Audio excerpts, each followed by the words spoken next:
Jean-François Copé vient dans les studios d'Europe 1 pour nous dire une ultime fois que l'histoire à l'UMP est terminée. Qu'il s'agit maintenant de ranger, de classer, de remettre de l'ordre, de remettre les choses et les personnes à leur place. On va avoir une totale cohérence du comportement de Jean-François Copé et de son message. C'est-à-dire qu'on va avoir énormément de gestes barrières pour nous dire que ça suffit, c'est terminé, qu'il veut mettre une frontière entre lui, à la tête de l'UMP, et ceux qui cherchent à le déstabiliser, donc une vraie frontière de l'intérieur à l'extérieur, puis des gestes qui vont cadrer, organiser et donner de la rigueur, ce qu'on appelle les gestes quantitatifs, où il s'agit de cadrer des volumes dans l'espace. Deux moments sont remarquables. Ces deux moments, ce sont deux tells, deux signaux non-verbaux où on va prendre Copé en incohérence par rapport à ce qu'il dit et ce qu'il montre. Premier signal, suite à l'invective de Bruce Toussaint qui vient lui dire que les statuts de l'UMP sont inefficaces pour régler la crise. On voit que depuis 10 jours, ça ne marche pas.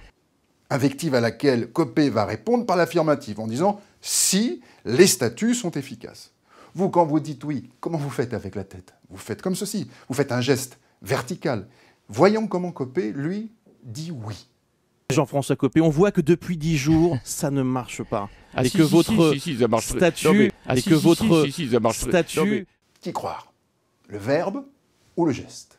Deuxième signal remarquable. Comme je vous l'ai dit, depuis le début de l'interview, Copé laisse une totale liberté à sa gestuelle pour exprimer ce qu'il a à dire. C'est-à-dire qu'il va faire des gestes co-verbaux qui accompagnent le mot. Une totale liberté à l'exception d'un moment de l'interview où il va avoir envie de se toucher la peau.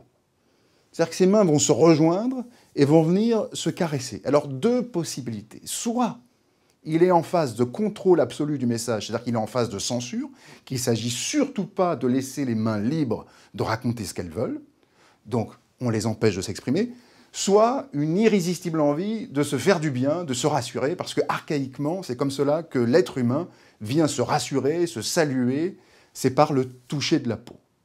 Voyons et écoutons à quel moment de l'interview Jean-François Copé vient se toucher la peau. Je ne raconte jamais ce que j'évoque avec lui. Il a fait connaître publiquement un certain nombre de choses.